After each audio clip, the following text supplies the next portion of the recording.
12, versículo 27, diz assim a palavra de Deus: E Jesus disse aos seus discípulos: Serei uma pedra de tropeço para todos vocês, porque está escrito: Ferirei o pastor e as ovelhas ficarão dispersas. Mas depois da minha ressurreição, irei adiante de vocês para a Galiléia. Então Pedro disse a Jesus: Ainda que o Senhor venha a ser um tropeço para todos, não será para mim. Mas Jesus lhe disse: Em verdade lhes digo que hoje, nessa noite, ainda que o galo cante 2 vezes, você me negará 3 vezes. Mas Pedro insistia com mais veemência: Ainda que me seja necessário morrer com o Senhor, de modo nenhum o negarei. E todos os outros diziam a mesma coisa. Então foram para um lugar chamado Getsêmani. Ali Jesus disse aos seus discípulos: Sentem-se aqui, enquanto eu vou orar. E levando consigo Pedro, Tiago e João, começou a sentir-se tomado de pavor e de angústia. E lhes disse: A minha alma está profundamente triste até a morte. Fiquem aqui e vigiem. E adiantando-se um pouco, prostrou-se em terra e orava para que, se possível, lhe fosse poupada aquela hora. E dizia: Abba, Pai, tudo te é possível, passa de mim este cálice. Porém não seja feito o que eu quero, e sim o que tu queres. E voltando, achou-os dormindo, e disse a Pedro: Simão, você está dormindo? Não consegue vigiar nem 1 hora? Vigiem e orem, para que não caiam em tentação. O espírito, na verdade, está pronto, mas a carne é fraca. Retirando-se de novo, orou, repetindo as mesmas palavras. E voltando, achou-os outra vez dormindo, porque os olhos deles estavam pesados, e não sabiam o que lhes responder. E quando voltou pela 3ª vez, Jesus lhes disse: Vocês estão dormindo e descansando? Basta, chegou a hora. O Filho do Homem está sendo entregue nas mãos dos pecadores. Levantem-se, vamos embora. Eis que o traidor se aproxima.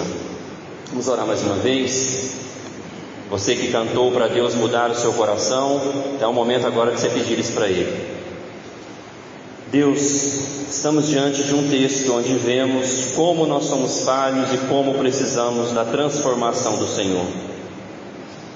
Então queremos agora que o Senhor fale conosco, pela Tua graça, fale com cada um que entrou aqui, por meio do Teu Espírito, Deus, em nome de Jesus. Amém. Meus queridos irmãos, você é ansioso quando tem que resolver alguma coisa importante? Quando você tem uma entrevista de emprego, vestibular da faculdade, tirar carteira deixa a gente ansioso, né, gente? A Sharon ficava tão nervosa que ela dizia que errava por causa do nervosismo.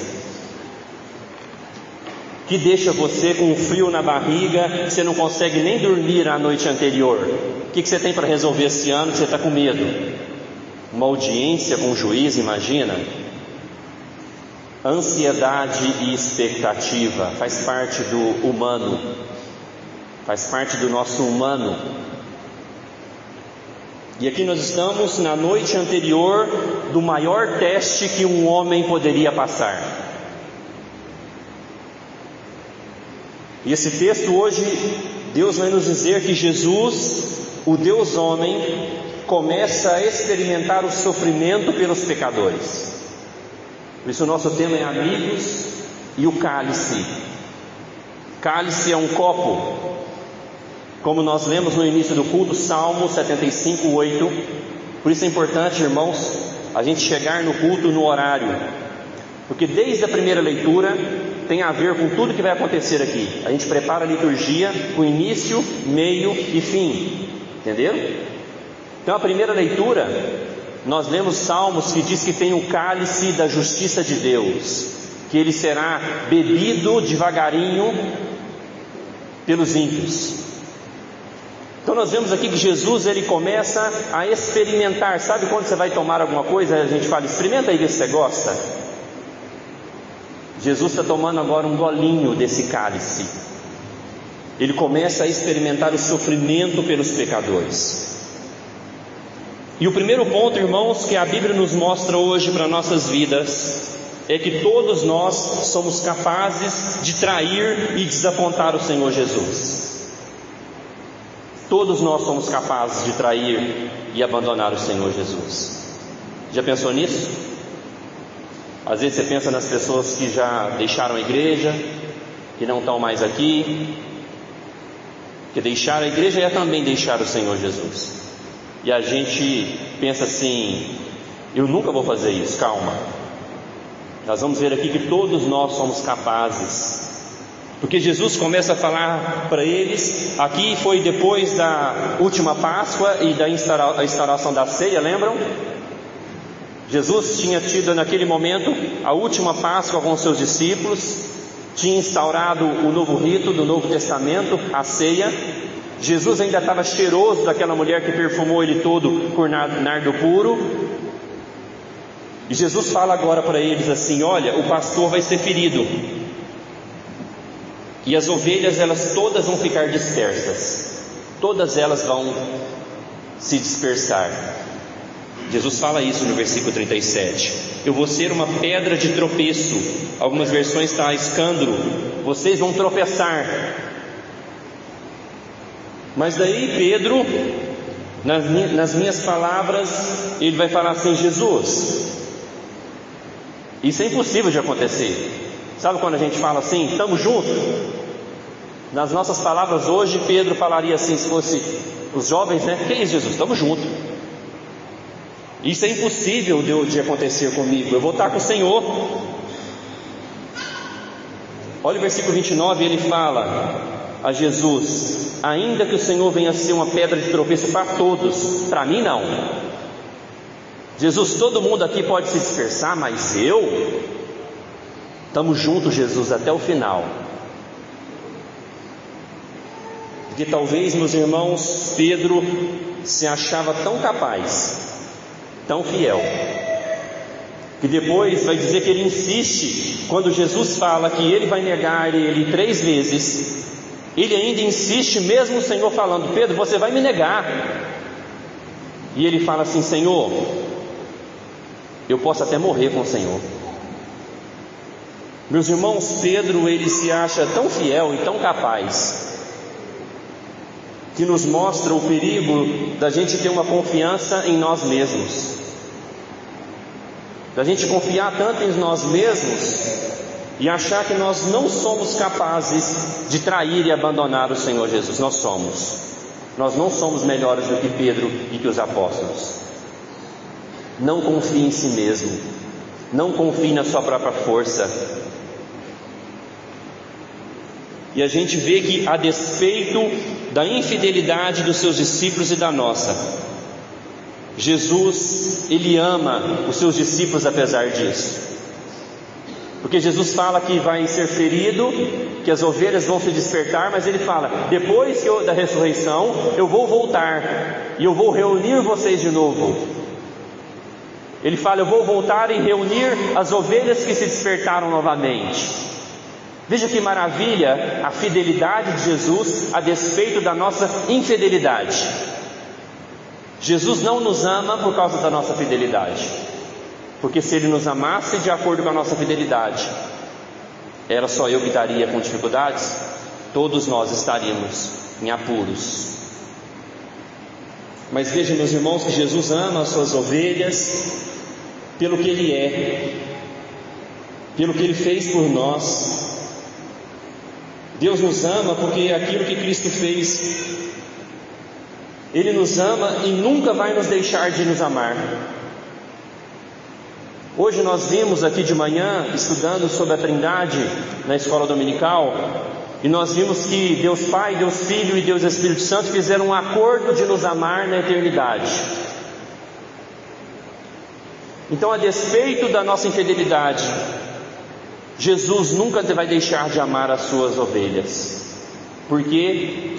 Ele começou a amar as suas ovelhas antes da criação do mundo. E Ele não ama as suas ovelhas por aquilo que elas fazem. Ele ama as suas ovelhas por Ele mesmo, por aquilo que Ele fez. Então Ele fala: Pedro, vocês vão se despertar, mas depois da ressurreição eu vou reunir vocês de volta. Ele vai reunir o rebanho, Ele fala aqui para eles. Mas calma aí, nós não podemos criticar tanto Pedro. Primeiro eu falei que nós também somos capazes dessa infidelidade.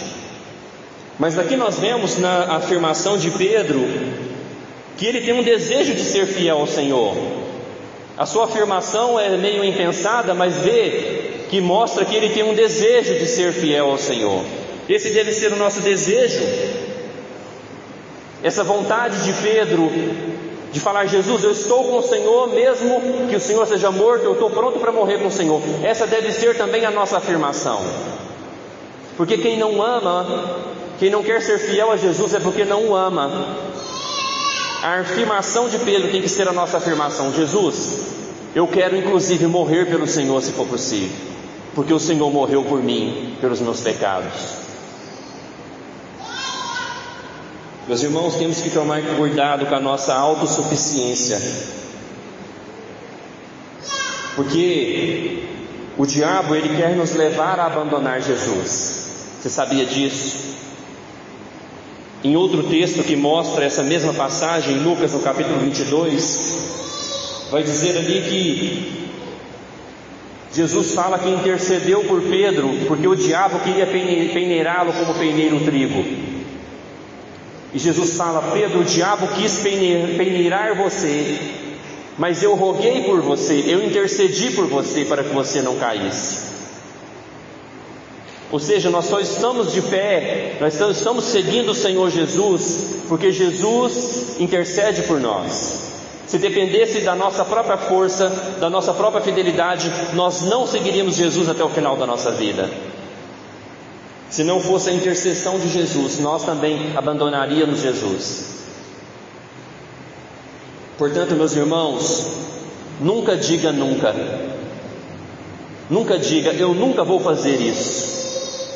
Quando você vê alguém cometendo algum pecado, nunca pense que você não é capaz daquilo. Quando você vê as pessoas abandonando a igreja, nunca pense que você é tão bom que você não é capaz daquilo.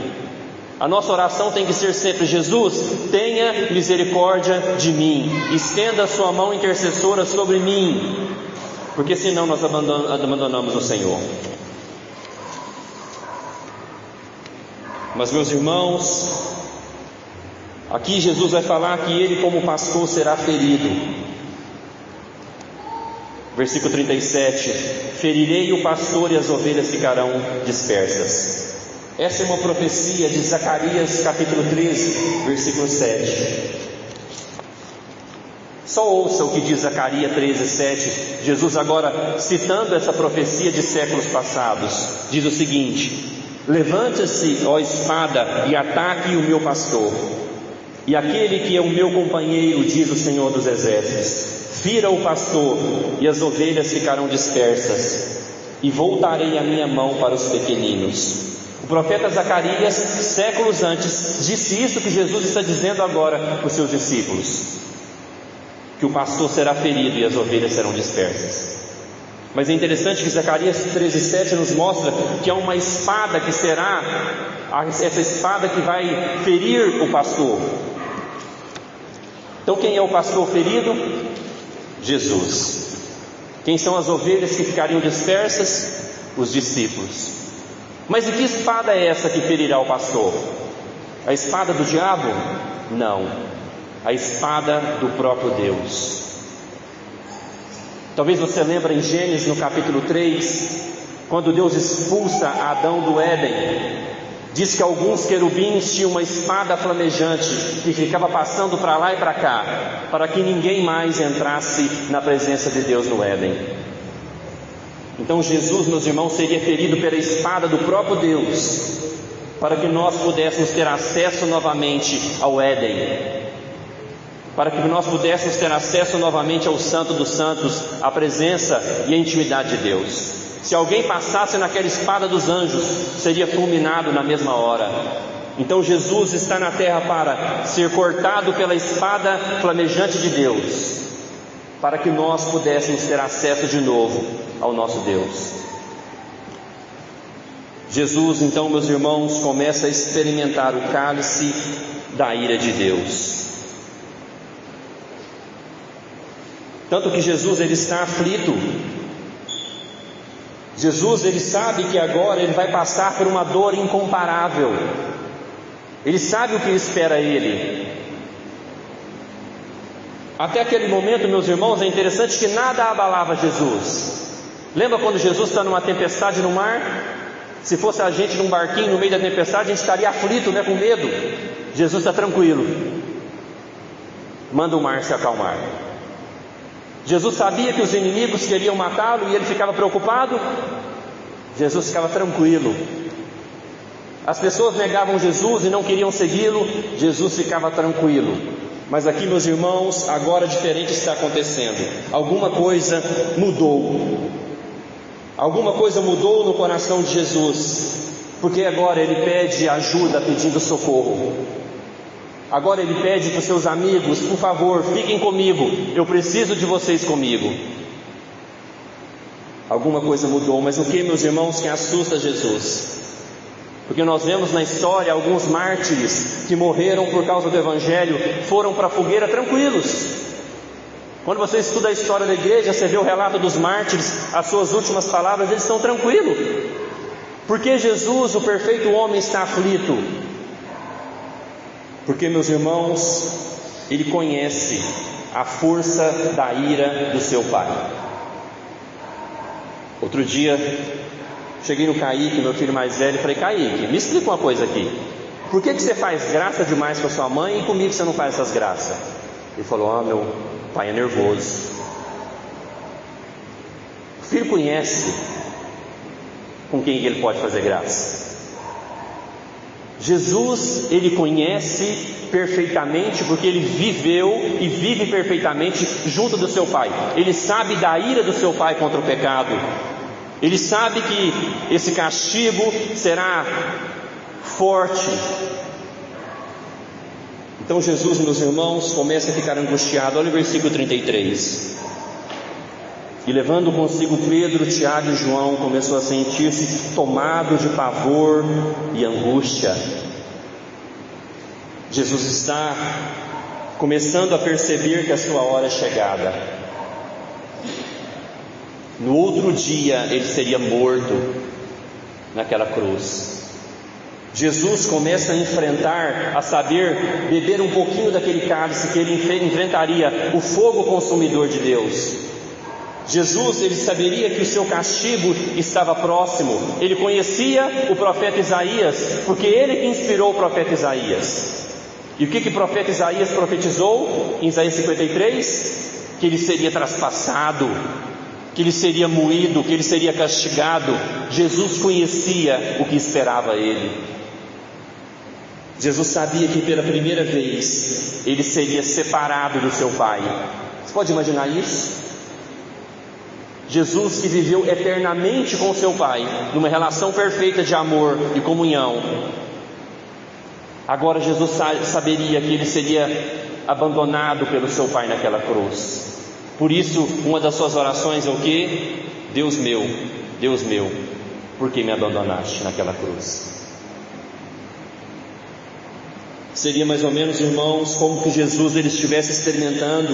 Ele saberia que experimentaria o inferno. Não que ele foi para lá, mas ele receberia o castigo de todo o povo eleito de Deus. Por isso que Isaías disse: o castigo que nos traz a paz estava sobre ele. Jesus sabia do tamanho desse castigo. Mas talvez você pense assim: mas por que Deus é tão irado? Eu não conheço esse Deus irado assim não. Por que Deus precisa ser tão duro contra o pecado? É justamente porque Deus é amor. Ele precisa amar o que é justo e odiar aquilo que é injusto. Se Deus não fosse totalmente justo, nós não o respeitaríamos. Se Deus não amasse a lei e não punisse a quebra da lei, ele não seria justo e bom. Vocês estão entendendo isso? Imagina se Deus não fosse justo e não punisse o pecado, ele não seria um Deus respeitável. Se Deus não amasse tudo aquilo que é bom, ele não se indignaria contra aquilo que é mal. E nós temos um pouco disso. Imagina se um ente querido seu é assaltado, é violentado sexualmente e é jogado na rua. O que você deseja para essa pessoa? Justiça. Não é verdade? E se essa pessoa chega perante o juiz e o juiz fala assim: ele está arrependido, eu vou perdoar ele, e esse juiz é injusto, o juiz precisa cumprir a lei, e nós esperamos que o juiz seja justo. Assim é Deus, ele precisa cumprir a lei, e nós esperamos que o reto juiz seja justo. E para cumprir a lei, Deus precisa punir o pecado com toda a sua força, com toda a sua ira, porque Ele ama o que é verdadeiro e justo. Nunca desassocie o amor e a ira de Deus. Ele só é irado porque Ele ama, e Ele só se ira porque Ele é justo. A justiça então precisa ser satisfeita, meus irmãos, e ciente de tudo isso, Jesus nos mostra algo que está acontecendo com Ele. Veja comigo o versículo 36. No versículo 36, Jesus, na sua oração, Ele diz o seguinte: Abba, Pai, tudo te é possível, passa de mim esse cálice, porém não seja o que eu quero, mas sim o que tu queres. Jesus fala: Deus, se possível, passa de mim esse cálice é muito duro. Eu conheço o Senhor, eu conheço a sua ira, eu conheço o peso da sua mão, passa de mim. Mas Jesus, meus irmãos, nos mostra que Ele ama e é totalmente submisso ao seu Pai. E Ele nos ensina aqui a orar. Ele fala: não seja feita a minha vontade, mas seja como tu queres. O versículo 16 diz, 36. Jesus está aqui na prática fazendo o que Ele nos ensinou na oração do Pai Nosso. Na oração do Pai Nosso, Jesus ensinou a gente a orar: venha o teu reino, seja feita a sua vontade, assim na terra como no céu.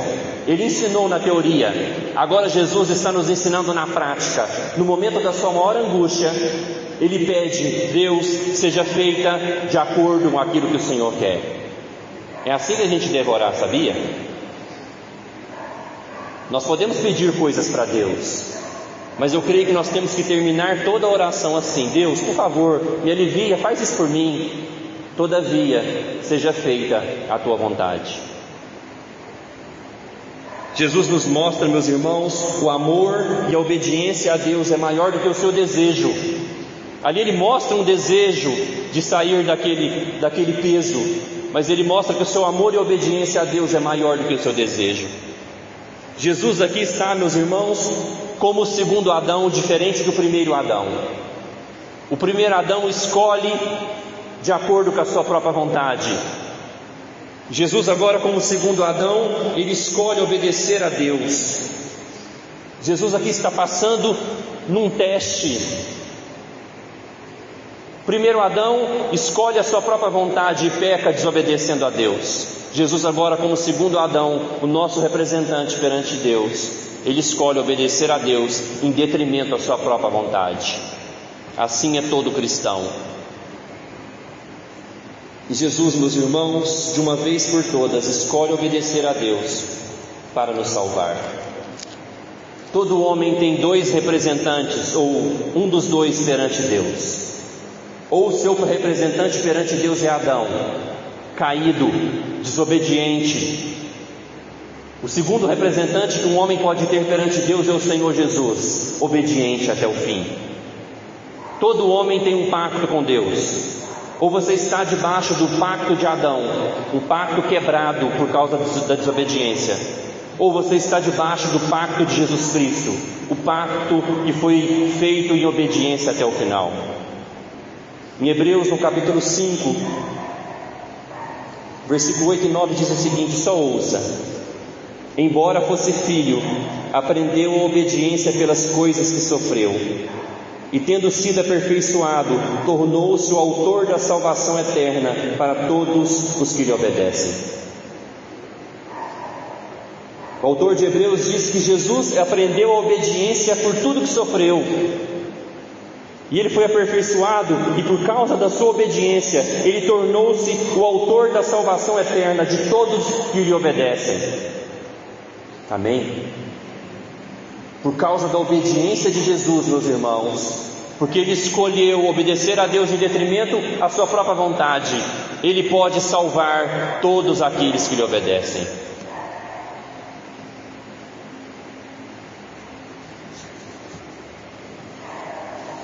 Meus irmãos, mas esse texto vai nos mostrar um terceiro ponto, que Jesus aqui se mostra totalmente humano.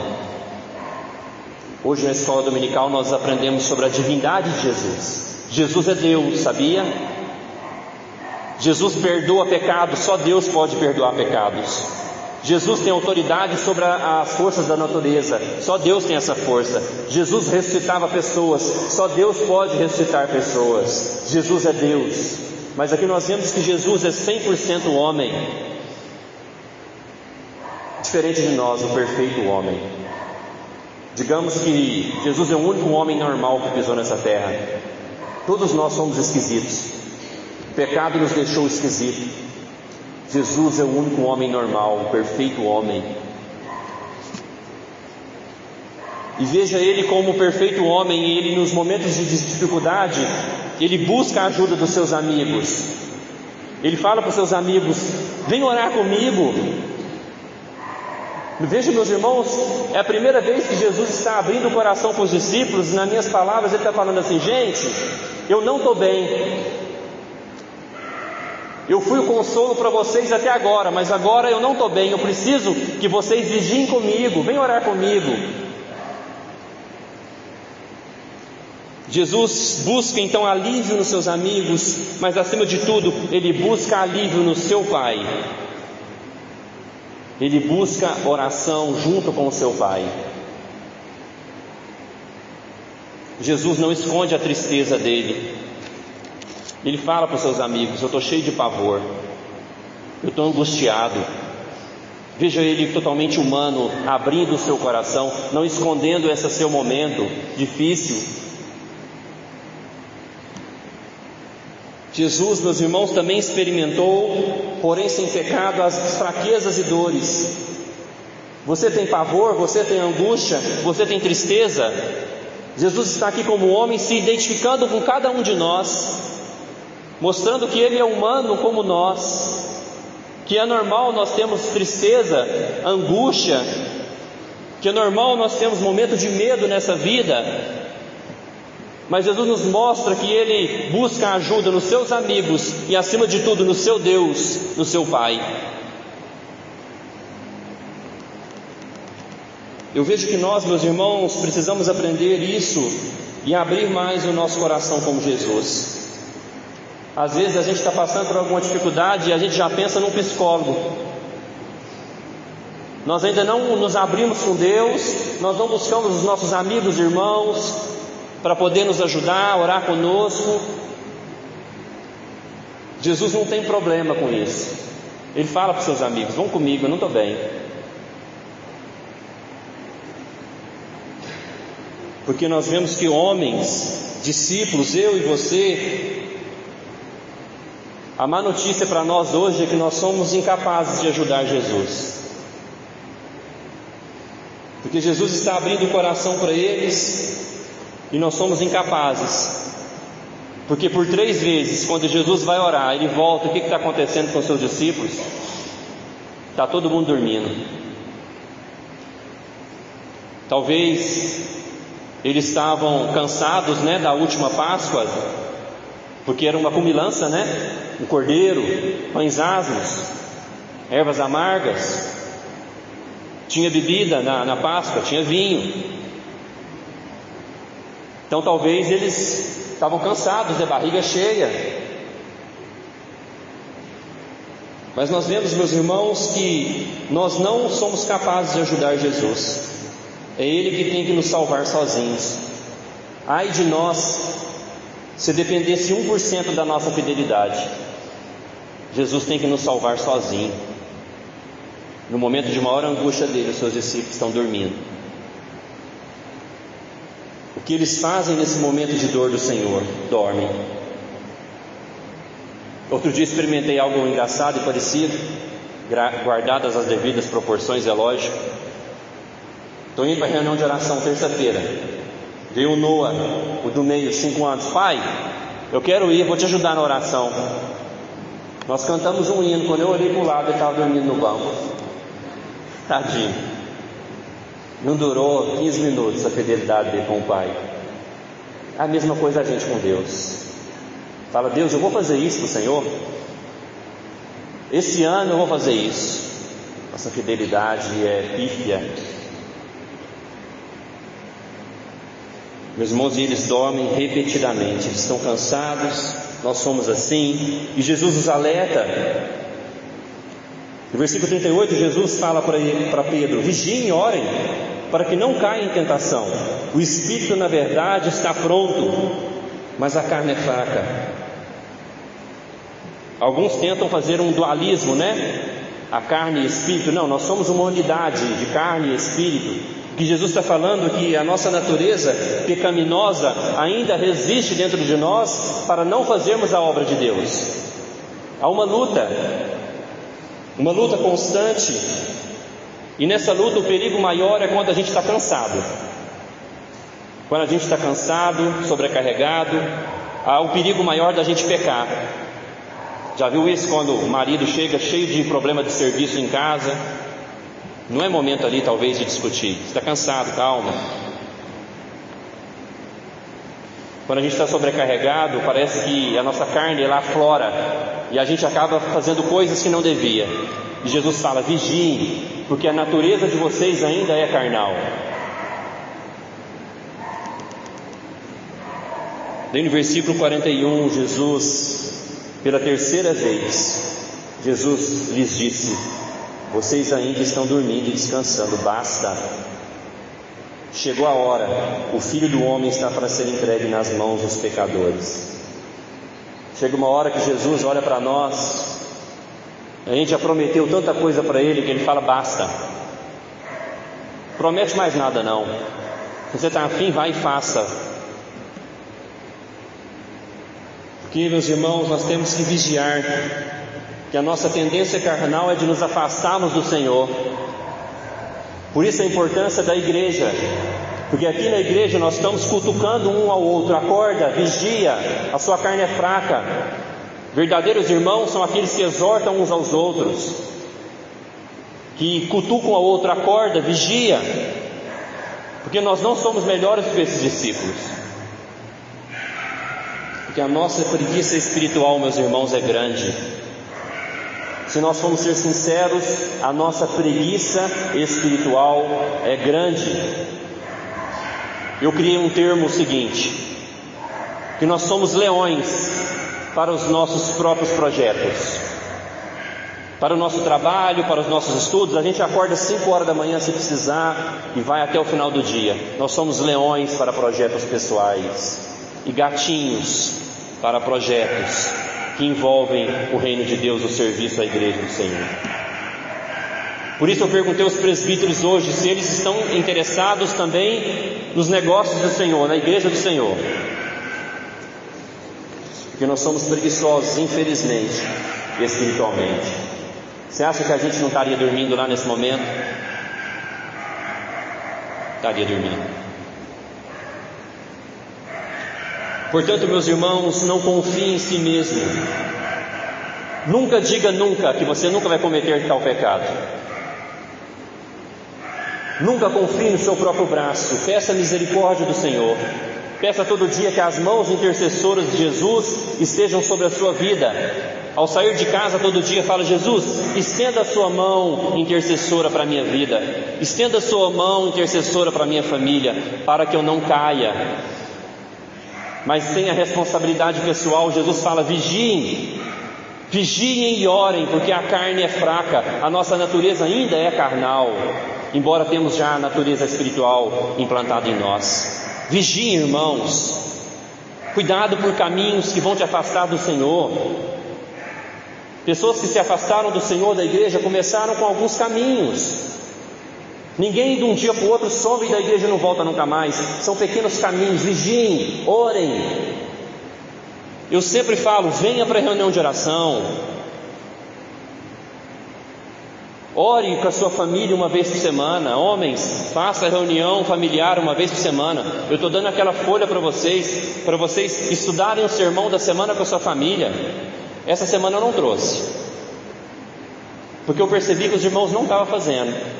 Eu falo, eu estou gastando mais um serviço e mais uma impressora à toa. Se vocês quiserem, vocês me procuram que eu volto a fazer. Eu dou o sermão resumido para você estudar com a sua família durante a semana. Se tiver interesse, me procura que eu volto a fazer. Porque o diabo, irmãos, ele quer fazer nos desviar do Senhor. Jesus falou para Pedro: Pedro, eu intercedi por você, porque o diabo estava te peneirando. Nunca confie no seu próprio braço. E todo o nosso amor e serviço, meus irmãos, deve ser dado a Jesus. Toda a glória a Jesus, como gratidão, porque Ele foi ferido por essa espada. Essa espada feriu Jesus naquela cruz. Por isso Jesus estava tão angustiado nesse momento. Ele sabia o que esperava a Ele. Ele recebeu, meus irmãos, o cálice da ira de Deus. Esse cálice da ira de Deus, o castigo de Deus, foi derramado nele naquela cruz. Como não amar e servir Jesus a nossa vida toda, como gratidão por aquilo que Ele fez por nós? Porque, meus irmãos, deixa eu te falar uma coisa aqui. Se esse cálice não foi derramado sobre Jesus, ele será derramado sobre aqueles que não se converterem ao Senhor Jesus. Você sabia disso? Todo pecado será punido, mas não tem como Deus punir o pecado sem punir o pecador. Portanto, aquilo que nós falamos que Deus ama o pecador e odeia o pecado, não está muito certo, porque não tem como Deus punir a mentira sem punir o mentiroso. Deus vai punir o pecador e não o pecado dele. E se esse cálice não seja derramado sobre Jesus, esse cálice que Jesus ficou com medo, ele será derramado sobre aqueles que não têm Jesus. Ou vocês acham que Deus está brincando de falar desse cálice? Em Apocalipse capítulo 14 diz que esse cálice será derramado sobre o diabo e os seus anjos, e sobre aqueles que não têm o Senhor Jesus como Salvador. Você acha que Jesus está brincando?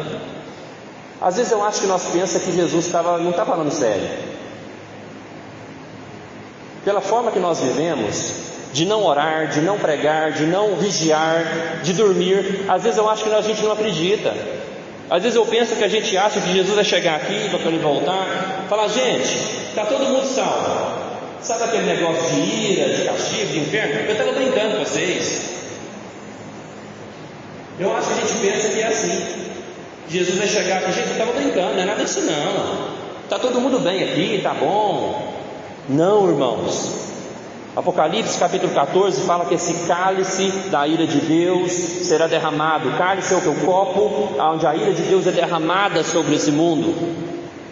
Então, se Jesus não recebeu aquele castigo no meu lugar, eu receberei esse castigo. Jesus não está brincando, irmãos.